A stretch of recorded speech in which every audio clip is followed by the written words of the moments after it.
சரி, அதே மாதிரி இன்னும் எனக்கு ஒரு சந்தேகம் என்னன்னா, இந்த மாயன்ஸ் அப்படின்னு சொல்லுவாங்க. அதாவது ஆதிகால மனிதர்கள வந்து மாயன்னு சொல்லுவாங்க. அவங்க ஒரு சில ரிச்சுவல்ஸ் எல்லாமே ஃபாலோ பண்ணாங்க அப்படின்னு சொல்றாங்க. ஒருவேளை இந்த மாயன் அப்படின்னு சொல்றாங்கல்ல, சரி இவங்க விஷ்ணு மாயாவ வழிபட்டவங்களா இருப்பாங்களா? இல்ல வாய்ப்பில்ல. அந்த மாதிரி அந்த மாயன்ஸ்க்கும், இந்த மாயனுக்கும் இல்ல.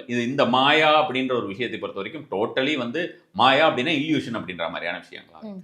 எல்லா ஒரு தோற்றத்தையும் எடுக்கக்கூடியவர் அப்படின்னு தோற்றம் மட்டும் கிடையாது. இல்யூஷன் அப்படின்ற மாரியான விஷயமாக நம்ம வந்து இல்யூஷனுக்கான ஒரு கடவுள் அப்படின்ற மாரியான விஷயமா கூட சொல்லலாம்.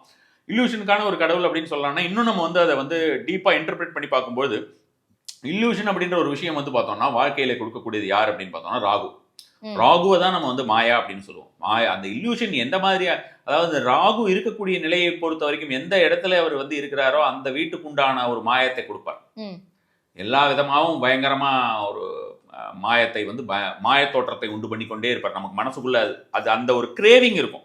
அந்த கிரேவிங் இருந்துகிட்டே இருக்கும். நம்மளுக்கு வந்து பத்தலங்கிற கிரேவிங் இருந்துகிட்டே இருக்கும். அதை தீர்க்கக்கூடியவர் விஷ்ணு மாயான்னு கூட சொல்லலாம். இப்ப நம்ம வந்து மத்த நபர்கள் ஏகப்பட்ட நபர்கள் இத வந்து வேற மாரியான ஒரு விஷயமா மார்க்கெட்டிங்கா கொண்டு போயிட்டு இருக்கிறது அப்படின்ற மாரியான விஷயத்தெல்லாம் விட்டுட்டு, பியூரா அதோடைய உண்மையான நிலை இப்ப நம்ம வந்து சொன்ன கதை அப்படிங்கிறது வந்து 100% அது உண்மையான விஷயம் தான். கதை அப்படிங்கிறது நம்ம வந்து கிரந்தங்கள்ல இருக்கக்கூடிய விஷயம். ஸோ அப்ப அந்த விஷயத்தை தெரிந்து கொண்டு அவர் மீது அன்பு செலுத்தி வீட்டில் வைத்துக் கொண்டு வழிபடலாம் அப்படின்னா, தாராளமா வழிபடுறது அப்படின்றது.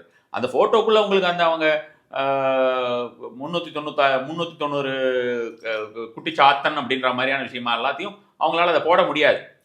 எந்த அளவுக்கு அவரை வந்து நம்ம வந்து கொஞ்சம் இதா காமிச்சாதான் அந்த குட்டி சாத்தனை வச்சு நம்ம வியாபாரம் பண்ண முடியும்.